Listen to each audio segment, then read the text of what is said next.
Ողջույն, դուք 90+-ի YouTube-յան ալիքում եք։ Մենք շարունակում ենք մեծ ճանապարհորդություն աշխարհի առաջնության խմբերով եւ այսօր հերթը D խմբինն է։ Խումբ, որտեղ ընդգրկված է մունդիալն ընդունող ԱՄՆ-ն, Պարագվայը, Ավստրալիան ու Թուրքիան։ Նայելով երկրների մարզական քարտեզին թվում է, թե սա ոչ թե ֆուտբոլային, այլ տարբեր մարզաձևերի խումբ է։ ԱՄՆ-ում ավելի շատ զարգացած են բասկետբոլը, բեյսբոլն ու հոկեյը, Ավստրալիայում ռեգբին ու կրիկետը, Թուրքիայում ավելի զարգացած են ուժային մարզաձևերը։ Միայն Պարագվայն է, որը քիչ թե շատ ասոցացվում է ֆուտբոլի հետ։ Չնայած այս ոչ ֆուտբոլային ֆոնին, D խումբը ամենահավասար, անկանխատեսելի ու մրցունակ խմբերից մեկն է։ Իր հավասարությամբ հիշեցնում է B խումբը, որի մասին մանրամասն խոսել ենք։ Հաղումը նկարագրությունների բաժնում։ Առաջիկա րոպեներին խոսենք խմբի բոլոր ինտրիգների ու տակտիկական հնարավորությունների մասին։ Կփորձենք պարզել ով է ֆավորիտ, իսկ ով աուտսայդեր։ Հարմար տեղավորվեք էկրանների առաջ, հավանեք տեսանյութն ու բաժանորդագրվեք ալիքին։ Իսկ մենք սկսում ենք։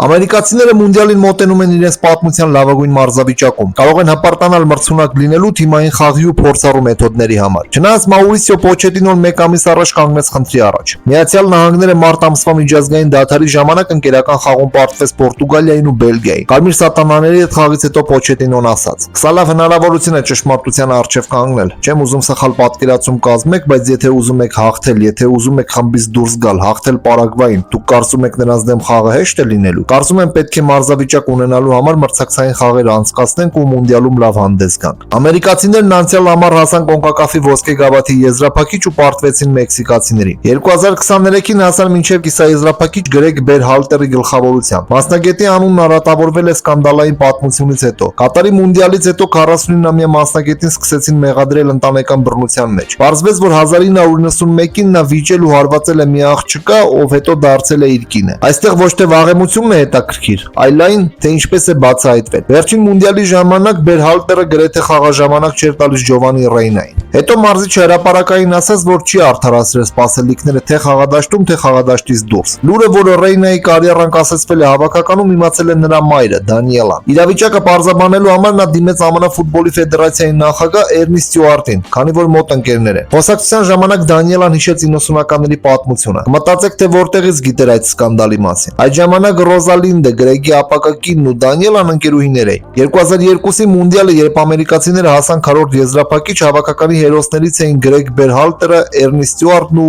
Ռայանի հայրը Կլաուդիոն։ Բացի սա, Կլաուդիոն ու Բերհալտերը համադասարանցիներ են։ Այս վալիդոլային պատմության պատճառով քանդվեց տարիների ընկերությունը։ Դանիելան բողոք ներկայացրեց Բերհալտերի դեմ ու նրան հեռացրին պաշտոնից։ Ամերիկացի մասնագետի ստեղծած հիմքի վրա աշխատեց Պոչետինոն։ Գրեգի գլխավորությամբ նկատելիորեն հնացած ֆուտբոլը ամերիկացիները փոխեցին դիրքային խաղով։ Պոչետինոն հղկեց ու իմի բերեց բաց կետերը։ Բորմութից Թայլեր Ադամսը պատասխանատու է առաջին փոխանցման համար։ Ուեստոն Մակքենին Յուվենտուսում կարիերայի լավագույն մրցաշրջանն է անցկացնում։ 9 գոլ 8 ասիստ բոլոր մրցաշարերում ու նոր պայմանագիր մինչև 2030 թվականը։ Եվ Կրիստիան Պուլուչիչը Միլանից հավաքականի ստեղծագործ ու առանցքային օղակներն են։ Եվրոպական փորձի հաշվին Մաուրիսիոն ավելի փոխանցումային խաղ ստեղծեց։ Ֆուտբոլիստներն ավելի շատ են ռիսկի դիմում։ Եթե հիշում եք 15-16 մրցաշրջանի Տոտենհեմը, որն ամբողջ ընթացքում շնչում էր Լեսթերի թիկունքում, կտեսնեք նմանատիպ ֆուտբոլ։ Ամերիկացիները նախընտրում են 4-3-3 դասավորությունը, որ արձակման ժամանակ դառնում է 2-3-5։ Արձակողական հնգյակը միշտ փոխվում է դերերով։ Վերջին ամիսների լավագույն ֆուտբոլիստներից է Ֆոլարին Բալոգանն, ով Մոնակոյի կազմում Լիգա 1-ում գոլ է խփել 8 խաղ անընդմեջ։ Սելյան դադարեց Թուլուզում, որտեղից պաշտպան Մարկ Մանկենզին նույնպես հավաքականի ներկայացուցիչ է։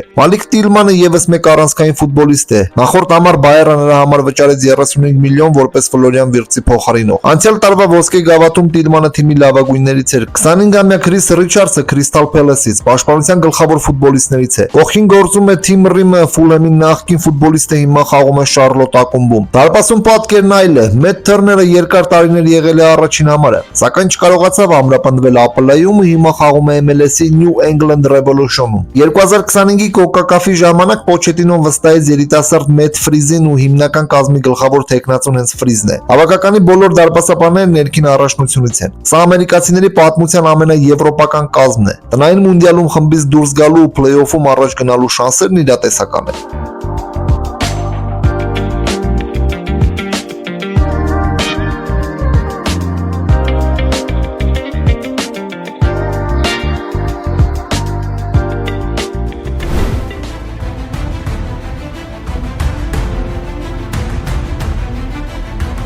Պարագվայը քառյակի թաքնված ֆավորիտն է, Ալբիրոխան վերջին անգամ մունդիալում եղել է 2010-ին։ 6 միլիոնանոց լատինամերիկյան երկիրը 1998-ից մասնակցել է 4 անընդմեջ աշխարհի առաջնության, ընդ որում 98-ին եւ 2002-ին հասել է 1/8 եզրափակիչ։ 2006-ին խմբից դուրս չեն եկել, 2010-ին հասան քառորդ եզրափակիչ, ինչը պատմության լավագույն արդյունքն է։ Հյուսիսամերիկյան մունդիալի որակավորման փուլը Ալբիրոխան անցավ շատ զգուշությամբ։ 7 հաղթանակ, 6-ը 1 գնդակի առավելությամբ, 7 ոչ ոքի, 5 գոլազուր եւ 4 պարտություն բոլորը նվազագույն հաշվով։ Ընդհանուր առմամբ 18 խաղում 14 խփած ու 10 բաց թողած գոլ աշխարհի ամենամրցակցային որակավորման գոտում։ Պարագվայցիների խաղային ոճով հանդիպում կարող եք դիտել, եթե հետևում եք Խետաֆեի կամ Տորինոյի մասնակցությամբ խաղերին, բայց սա ֆեդերացիայի գաղափարն էր։ Այդ պատճառով էլ թիմ հրավիրեցին 4 հանդիպումների վաստակավոր մասնագետ Գուստավո Ալֆարոին։ Նրա գլխավորությամբ Ալբիրոխան հրաժարվեց առաջին համարով խաղալ իր մակարդակի մրցակիցների հետ։ Մարշի տրամաբանությամբ պետք չէ բարդացնել իրավիճակն ու ռիսկի դիմել։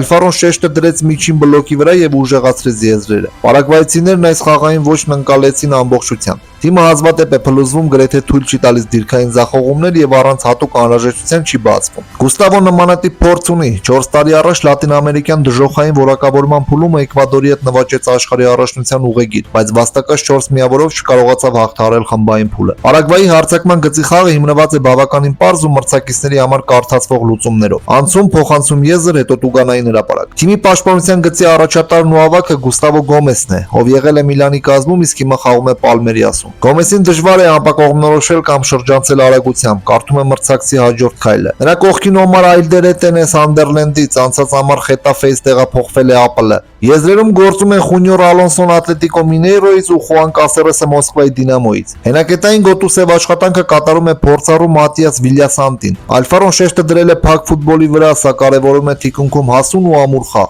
Դարպասում 38-ամյա Ռոբերտո Ֆերնանդեսն է Սերո Պորտենիոից։ Նրա հետ առաջինը լինելու համար պայքարում է Կարլես Կարանելը Սանպաուլից։ Որակավորման փուլում շատ խաղերում հենց Ռոբերտոն է պաշտպանել Պարագվայի դարպասը։ Ավելի հայտնի անուններից Դիեգո Գոմեսն է, Բրայթոնի լավագույն ռմբարկուներից մեկը։ Այս մրցաշրջանի բոլոր մրցաշարերում 10 գոլ է խփել։ Խուլիո Էնսինսոն Ստրասբուրից ու Անտոնիո Սանաբրիան Կրեմոնեզեից։ Անցած ամռանը Սերա Պորտենոից Մանչեսթեր Յունայթեդ տեղափոխված 19-ամյա եզրային պաշտպան Դիեգո Լիոնը, ով Յունայթեդի երկրորդ թիմի հիմնական կազմի ֆուտբոլիստ է։ Այնուամենայնիվ Ալբիրոխային թերագնահատել պետք չէ։ Պարագվայցիները խաղալու են երկրորդ համարով, հանդիպման տեմպ չեն գցելու, չեն զարմացնելու դիրքային բարդ խաղարկումներով։ Այստեղ է թաքնված նրանց ուժը։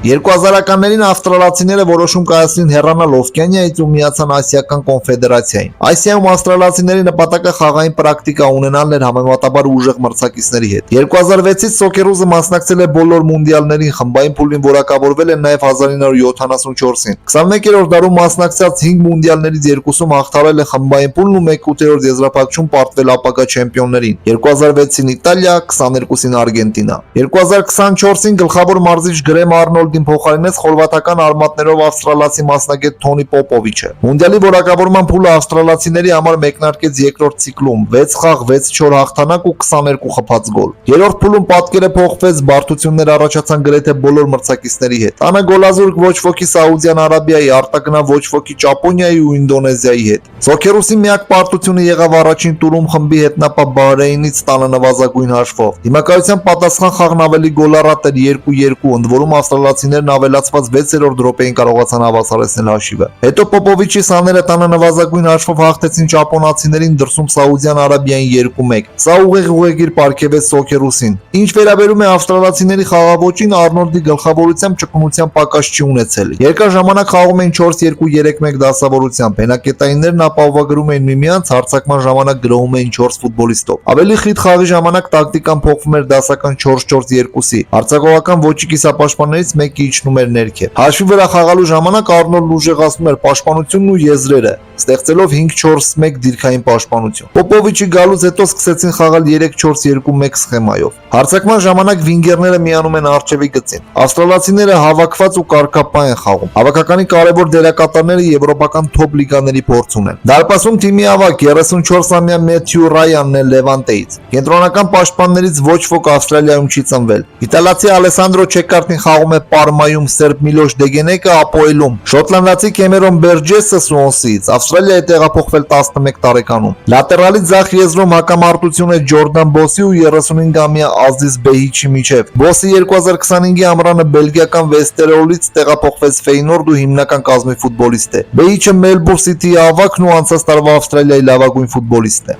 Աջ եզրից որակավորման փուլում խաղացել է Լուիս Միլլերը շոտլանդական Հիբերանից, բայց դեկտեմբերին ծանր վնասվածք է ստացել։ Հենակետային գոտում են Էդեն Օնիլը Նյու Յորք Սիթիից ու Ջեքսոն Իրվինը Սանկտ Պաուլի ավագը։ Հարձակման ուժը Նեստորի Իրանկուդան է Ուոտֆորդից ու Մարտին Բոյլը Հիբերնանից։ Ու կա նաև 35-ամյա Միչել Դյուկը, ով ձմռանը Ճապոնիայից վերադարձավ ավստրալական Մակարտուր։ Դյուկը Կատարում Թունիսին խփեց հաղթական գոլը, իսկ Սաուդյան Արաբիայի դարպասն ուղարկած գնդակն Ավստրալիային աշխարհի առաջության ուղեգիր տվեց։ Պոպովիչը խաղային դասավորության առումով հեծանիվ չի օրինել զարգացրել ու իր փիլիսոփայությանն է հարմարացրել Արնոլդի ժառանգություն 4-2-3-1 կամ 3-4-2-1 սխեմաները։ Սա սոքերուսին լայնություն է տալիս ու եզրային արագ հարձակումների հնարավորություն։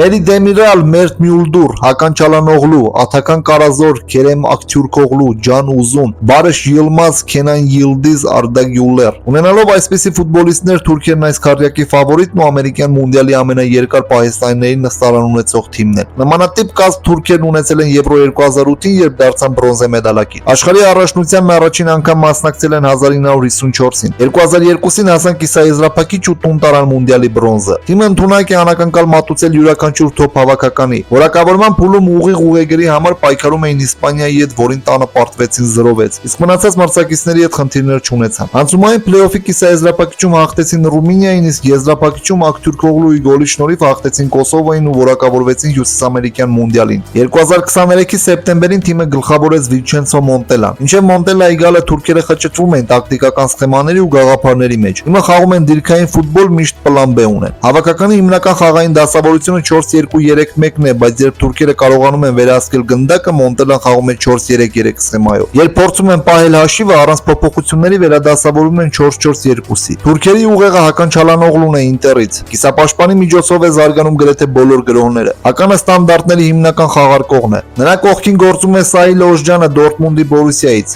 Իսմայիլ Յուքսեքը Ֆեներբախչեից ու Աթական Կարազորը Շտուտգարտից։ Կա նաև Արդա Գյուլերը, Ռեալի կիսապաշտպանն այս մրցաշրջանում նոր մակարդակի է բարձրացել։ Հարձակման եզրերում Քենան Yıldızն է Յուվենտուսից ու Քերեմ Ակթյուրքօղլուն Ֆեներբախչեից։ Թուրքերի ամենաարտահայտված խնդիրը 9 համարի բացակայությունն է։ Հավաքականը չունի նոմինալ կենտրոնական հարձակվող։ Որակավորման փուլում Մոնտելան այս դիրքում հնարավորություն է տվել Սեմի Քլչսոյին Կալյարիից ու Դենիս Դյուլին Պորտուից, բայց երկուսն էլ չարդարացրին սպասելիքները։ Իտալացի մասնագետը բացատրում է, որ իր տակտիկական սխեմայի մեջ դասական կենտրոնական հարձակվող անհրաժեշտ չէ։ Թուրքերի գրողները զարգանում են եզրերով ու խորքից փոխանցումներով։ Պաշտպանության եզրերում Մերտ Մյուլդուրն է Ֆեներբախչեից, Ֆերդի Կադեուլուն Բրայթոնից, Զեկի Չերիկը Ռոմայից։ Կենտրոնում Ալ-Ահլիի պաշտպան Մերի Դեմիրալն է, Ֆեներբախչեից Չաղլար Սոյունջուն, Աբդուլքերիմ Բարդակչին Գալաթասարայից։ Ուգուրջան Շակիրն էլ հավաքականի ու Գալաթասարայի հիմնական դարպասապահն է։ Չնայած այս անուններին թուրքերի պաշտպանական գիծը հաճախ է տեղի տալիս։ Չալանօղլուն, Սալի Օժջանը, Կարազորը, Yıldızն ու Ուզուն ծնվել են Գերմանիայում։ Մարզվել ու որպես ֆուտբոլիստ հաստատվել են տեղական ակադեմիաներում։ Շատերը խաղացել են եռագույնների երիտասարդական համակարգում, բայց ընտրել են Թուրքիան։ Հիմա Գերմանիայում քննարկում են փոխհատուցում պահանջել Թուրքիայի ֆուտբոլի ֆեդերացիայից այն ֆուտբոլիստների համար, ովքեր երկար տարիներ խաղացել ու զարգացել են գերմանական ակադեմիաներում, իսկ հետո ընտրել Թուրքիայի հավաքականը։ Մունդիալի եզրափակիչ փուլը կարճ է ու Մոնտելան պետք է սովորի խաղալ ոչ միայն հավաքականի ուժեղ ֆուտբոլիստների հաշվին, այլ մրցակցի թույլ օղակները կարողանա արագ գտնել։